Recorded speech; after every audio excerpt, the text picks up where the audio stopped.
and the catalogs. Okay, I think it just recorded right. And next slide are, for example, the formats of the reference resources. I think you know this very well. And for the next slide, I will give you a description of each type or each kind of reference resources. Next slide, please.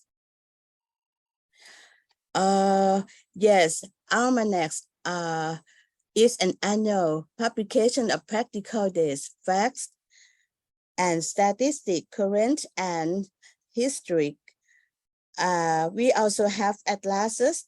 I will go quickly about this.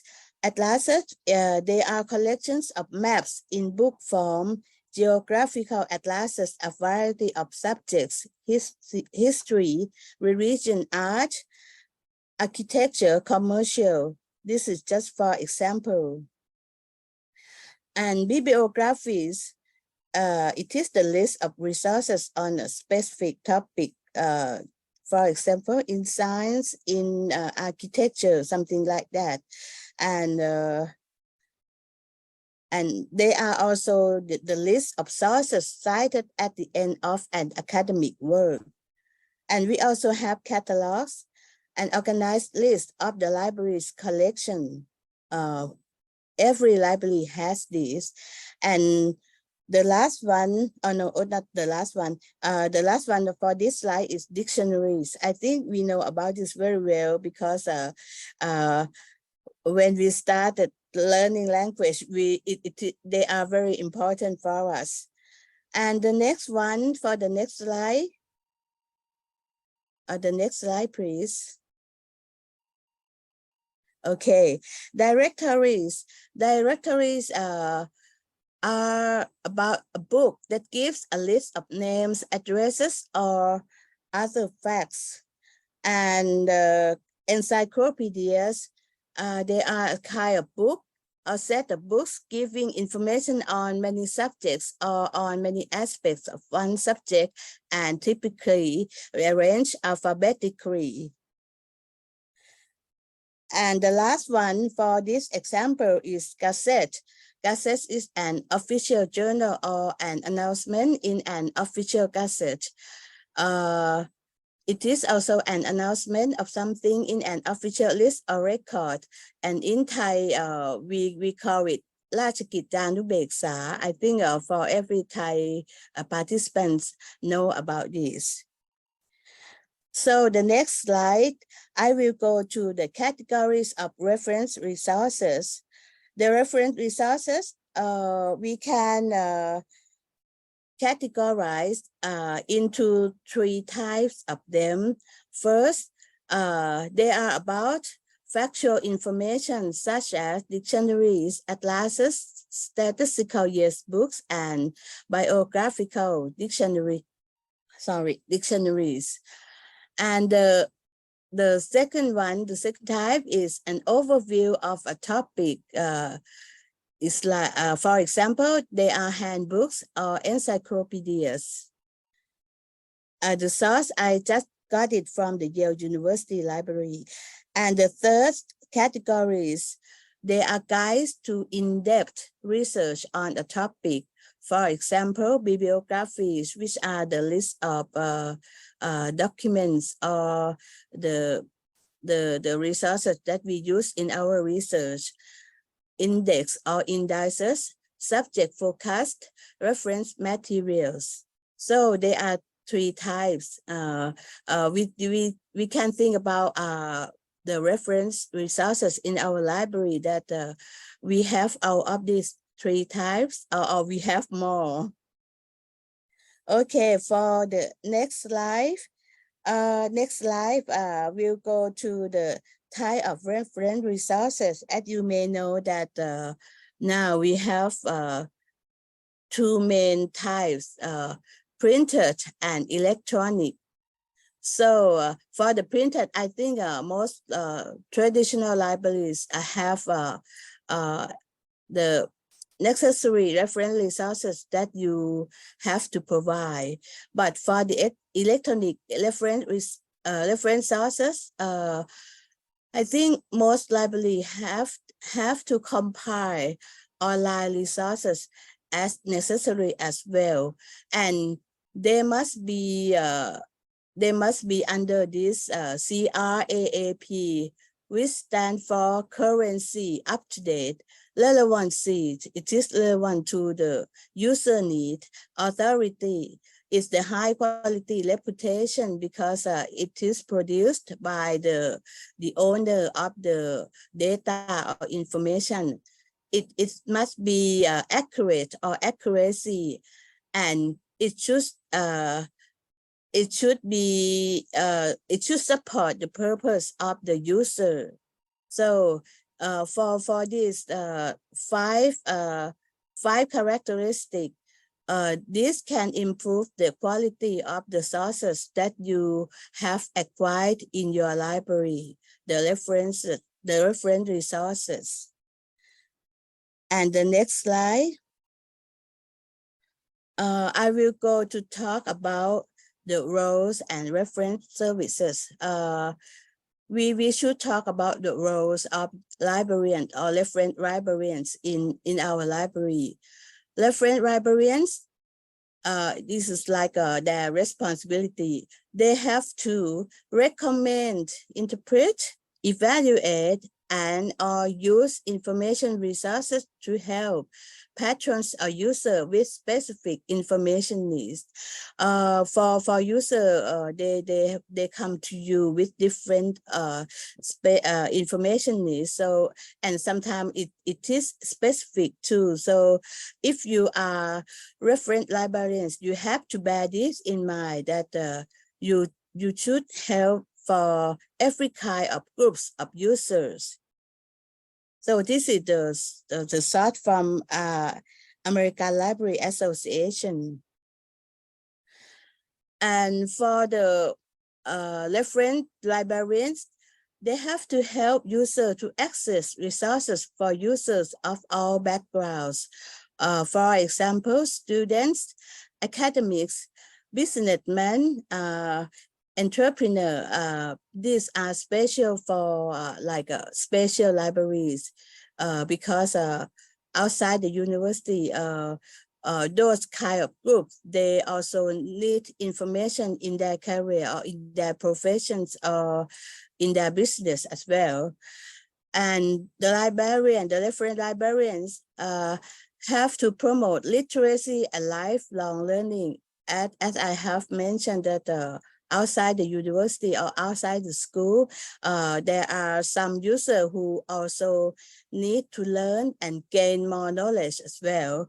And they have to provide assistance and guidance all through the way of knowledge. So librarians, what librarians should do is smiling and helping them until they finish their search or until they get the information that they want. The next slide. I would like to say that the reference librarian should be professional. Professional in librarians' responsibilities. I think all of you have known well about this, that your responsibilities one of them is to help users as long as they come and ask or request for information. And reference librarian is also a direct personal assistant to users. The box below shows the relationship or the relation between librarians. You go and find library materials or resources for users. Okay, for the next slide. In case of online or virtual reference services, you must be good on this as well. And you have to provide services that meet specific information needs of users. Because as I have said, for user in the reference collection, they come from every different groups or diversities of user, and you have to be prepared. You should prepare yourself to provide the best service or the best way to search for the information that they need. Next slide, please. So the reference librarians, they must be trained. I can say that they must be well trained, and they must know everything of the library collection, and not only in their library, but also elsewhere. They must know how to locate the information which is not in their library, but also elsewhere. And it is the information that we can share among libraries. Next slide, please. In knowing library collection, I think it is very important that you know very well about your library or the collection in your library, because the collection is the sound foundation for efficient services. If you can finish only in your library, that is good. But if you can't, it doesn't mean that your library is not good, but the important role is the librarian who can find information in other places or in other libraries, in other locations for those users. And a life cycle of the library collection is also very important, because if they are out of date, or if they cannot meet the needs of users, so it cannot be a good collection. So the selection and acquisitions are also the important topic, or also the thing that the librarian have to bear in mind. They have to be good in selection and acquisition of resources and put into the library for to be ready for user to search when they need. And for special library or in any library, they might have specialized collections of material for such as rare books, archives. Especially in the special library, they also have special collections as well for specific groups of users. And library should have a print as well as electronic library as well. So this is the collection that is very important in the library, and librarians, every librarian should know very well about this. So the model is about as I have said, we are trained librarians, and we must have information skills, and we have to be ready for questions and answer, and we have to promote the information access, both print and electronic resources.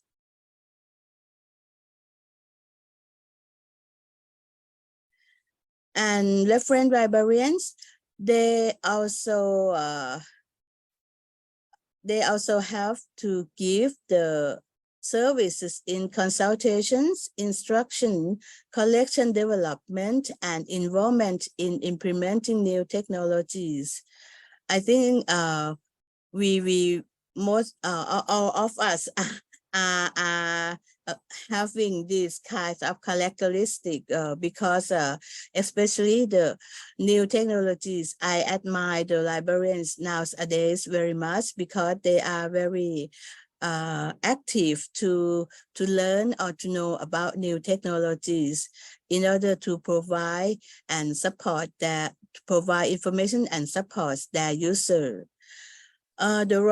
They also have the role in consulting services and program and project development activities, especially with electronic products and services. Because as I know, most librarians there, they don't have to work only in the library, but they also have a collaboration with, for example, in the university or in the academic library, they have to work with the faculty or work with the university in project development activity as well, to promote learning and teaching in the university. So next slide, please. And I think this is one of the most important issue that we should think about is we have to think about the investment in equipment and a constant renewal of skills to cope in ICT library environment. There are the words that are the same. Investment is very important because you have to know that the cost that you have to pay in your library, and librarian should have skill in estimating the cost and the value of the resources that they have to pay the money for. And other role is the librarian have to locate the resources all over the networks. I mean, if you have many campuses or if you have many branch of libraries, you have to know the resource very well at all networks that you have. So for this slide, it said that the role has grown from that of a collector and preserver of information resources to a professional involved in very complex issues of organization, the dissemination of and access to information.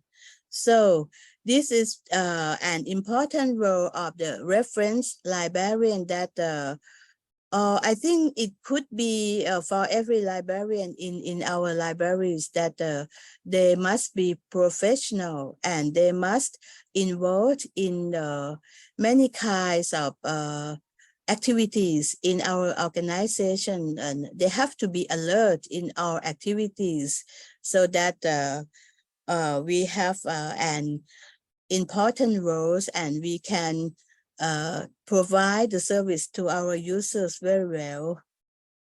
Okay, next slide, please. For this one, I think we have known, I think everyone has known about the chatbots.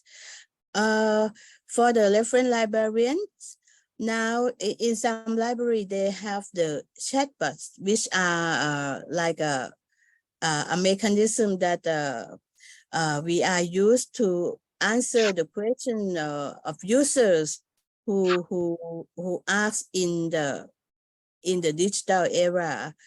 For the chatbots of some library, I think maybe in the foreign countries or like in America, they use the chatbots like a reference to provide reference service as well.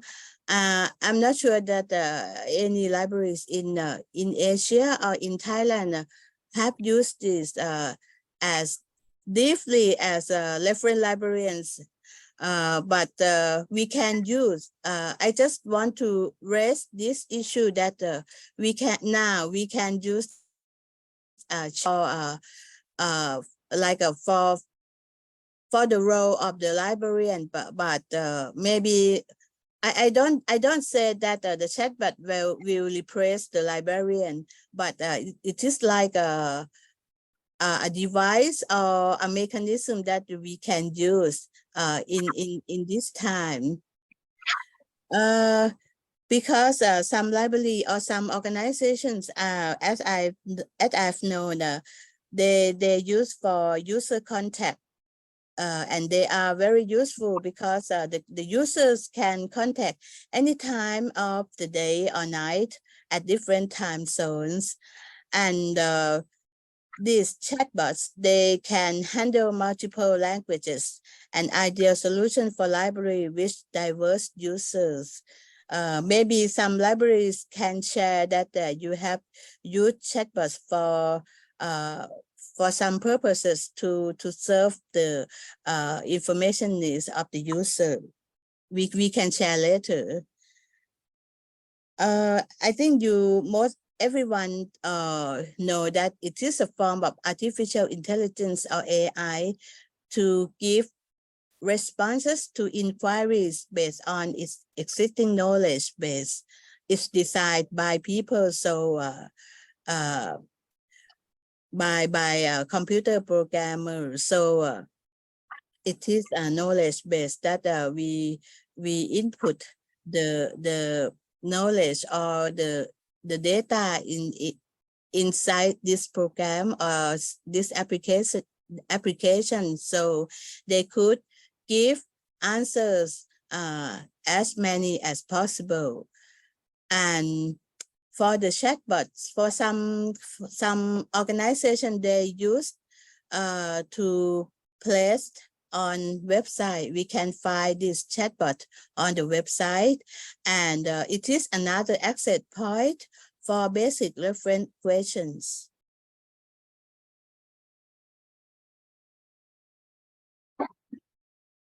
And these chatbots, they answer maybe only with frequent information of specific topics, like a frequently questions are proper for the chatbot. And it has become popular after the COVID-19 outbreak. And now we come to the ChatGPT. ChatGPT stands for Generative Pre-trained Transformer.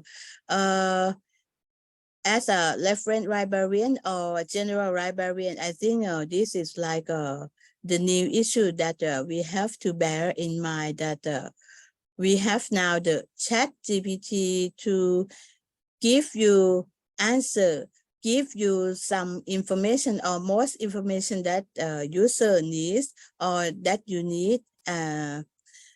But it's just starting because it is launched, or it is just has been produced in November of 2022. So it's just a new beginning, and I think that we have just to wait and see it in a long run, the role of the ChatGPT, because it can be useful too. But now we also talk about the topic of how accurate or how coverage that this ChatGPT can give the information to you. So I just listed that we have another device that we can use as a reference librarian as well, but it will be good or not, just wait and see in the future. Yes, because the issues on ChatGPT, now they are talking about risk of inaccurate query responses. We are not sure. We don't know if they have given the correct information, or they have the given the whole information or the related information that we want. And sometimes they might be misused, or they might have limited comprehension, and because it's designed by people, by the computer programmers, so they have only data or database that the human input them input those data inside them. So they might have some input limitations and technological reliance. When using it, you have to be aware of this issue. But you can try this. It is not your fault if you try this, but we have to evaluate, or we have to estimate it later, whether it is good or whether it can help you more or not. So I insist again that this is just like a complementary technology rather than a replacement for human librarians. Human librarians are also the great. And next, I will talk about us as a human librarian, because we are human, right? I don't think we have robots to come and register for our seminar today. For the roles of the reference service or the reference librarians, you have to be excellent in communication. You have to be good in listening. You have to be good in customer service skills, people skills. Easily said that you have to talk with people. So you must to be friendly to them, to user.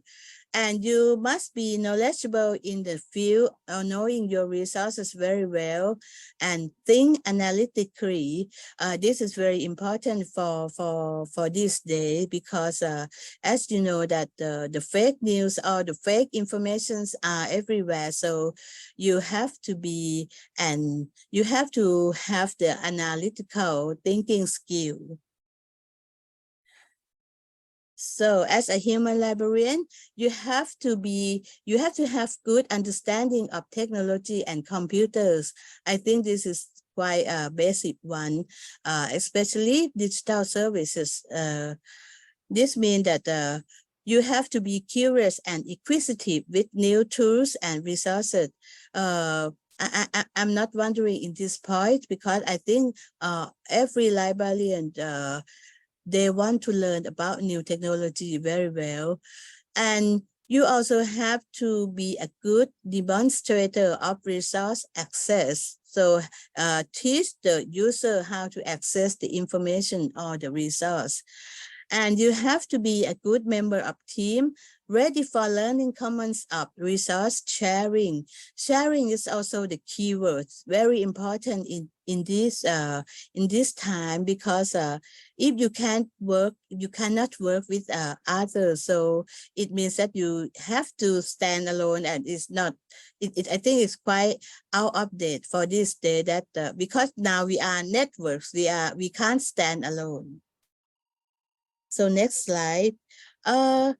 You have to understand the institution and its service issues, because for some libraries, they are not, they don't end in themselves, but they are like the parents organization that they have to be cooperate with. They have to collaborate with. So you for those librarians, they have to understand the institution and the service of their institution, and they have to be aware of literature and trend of users, and also they have to develop themselves as well, and they have to communicate with other librarians and visit other libraries.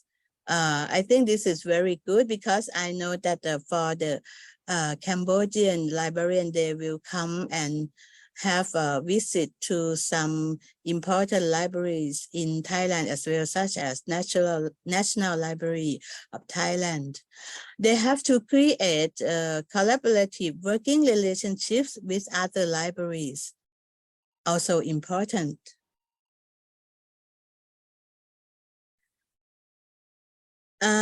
They also have to improve service models, because for the traditional models sometimes are not enough. They have to improve more and more,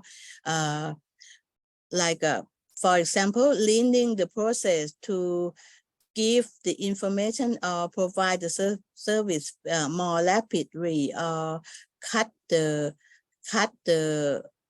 not the necessary steps like that. They also have to coordinate the library service with the curriculum needs. This is important for academic library or school library. And they have to assist faculty with design thinking. For example, course goals and learning objectives. They have to develop online resources and develop themselves by reskilling and upskilling.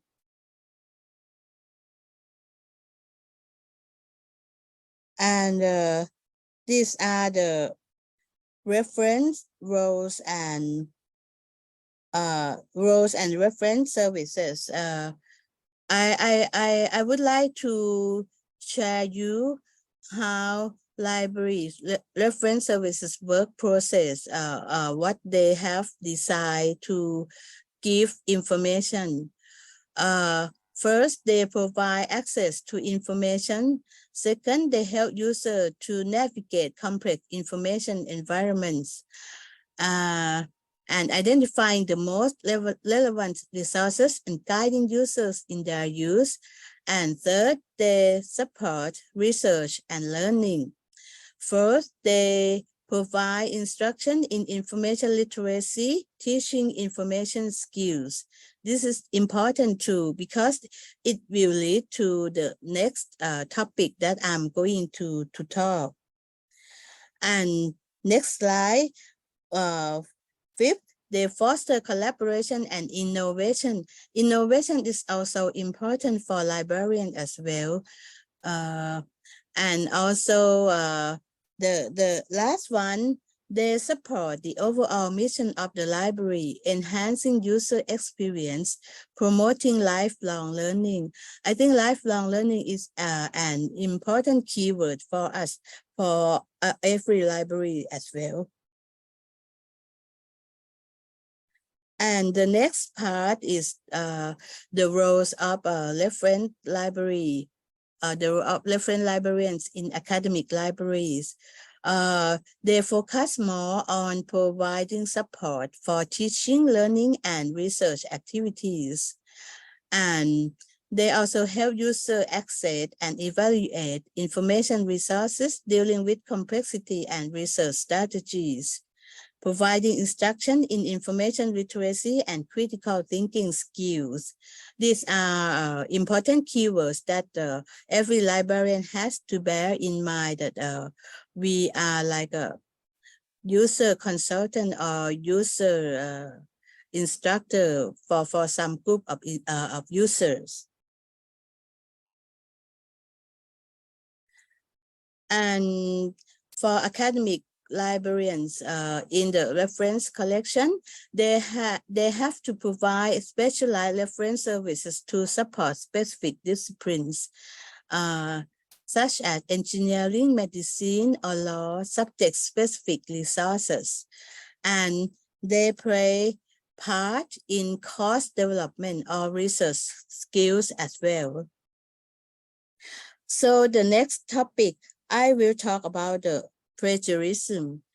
I think everyone knows this term very well now.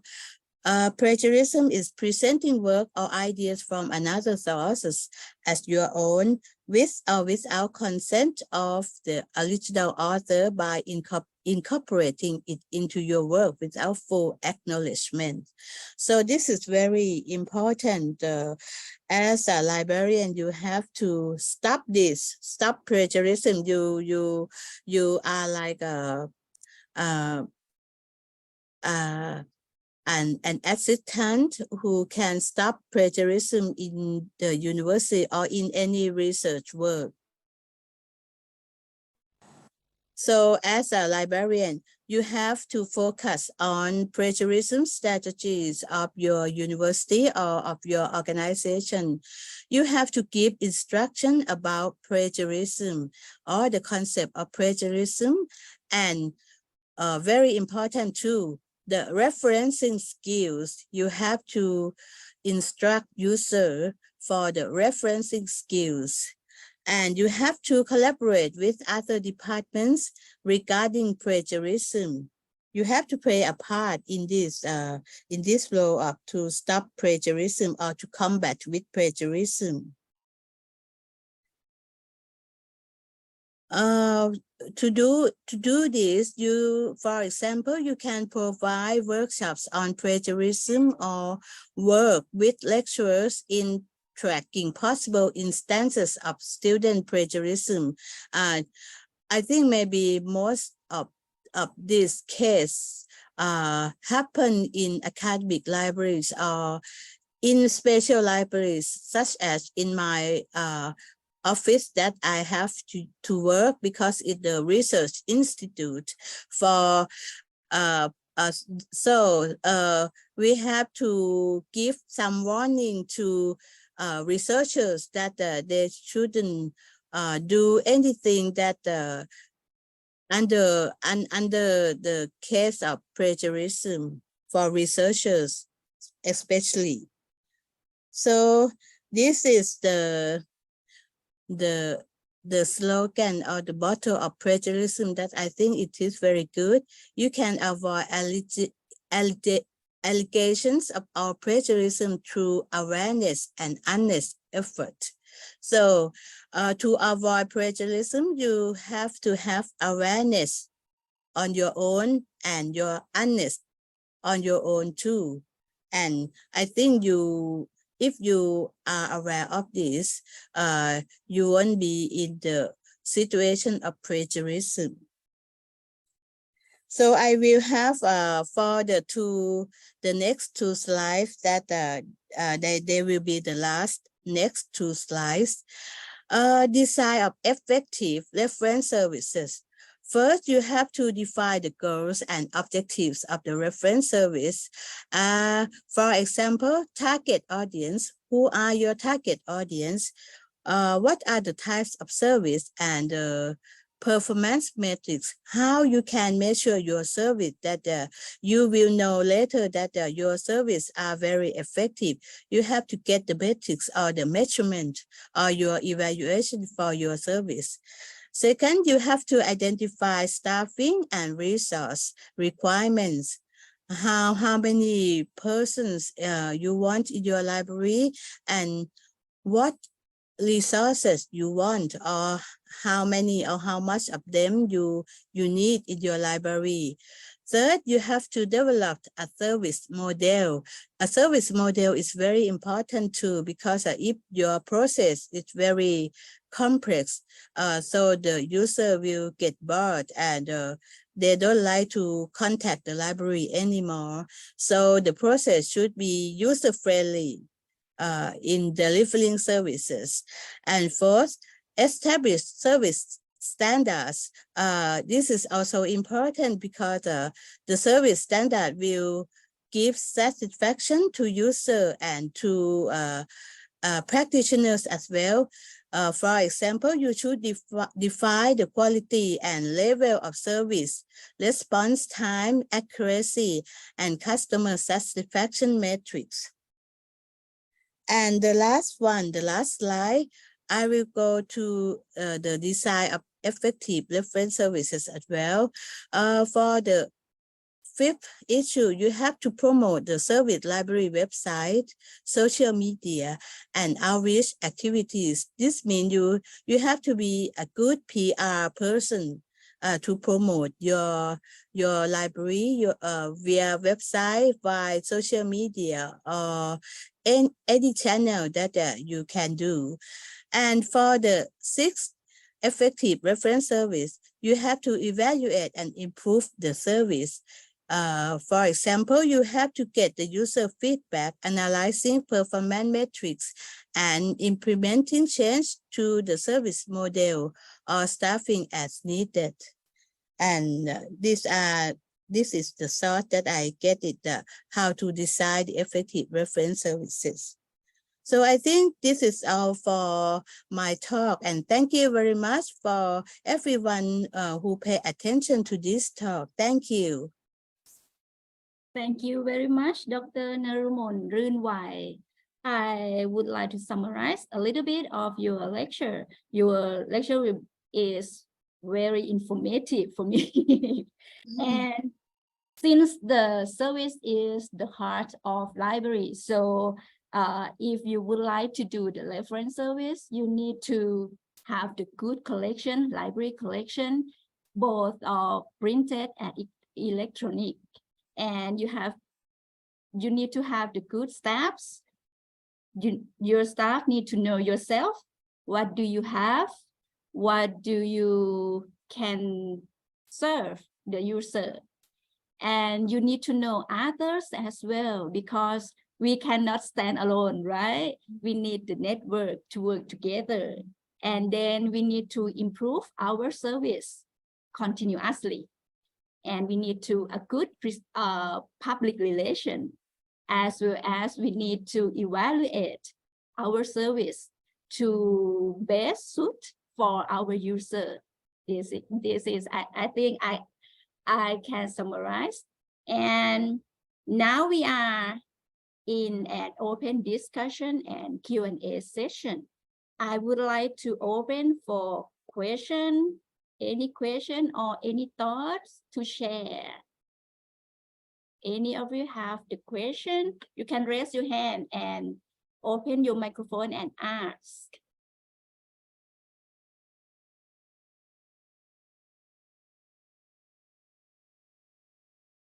Okay, any thought, any question? All of the speakers are here can help to answer your question.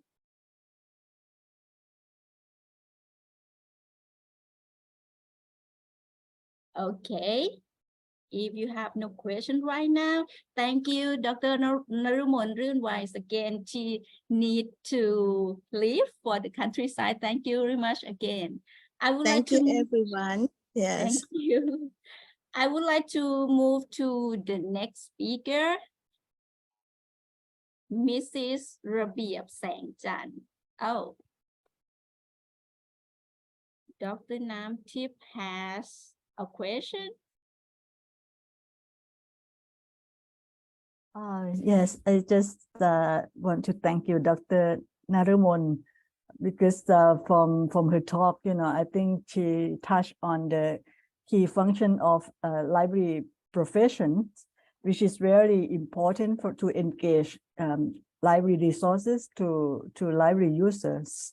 And today, face-to-face reference service is in the library is much more, is still important, as well as the virtual reference services, then because people need to consult with people, just like Dr. Narumon said, that human librarian is much more important, but still, maybe I just ask just one question to Dr. Narumon, that do you think virtual reference services will replace the face-to-face reference services?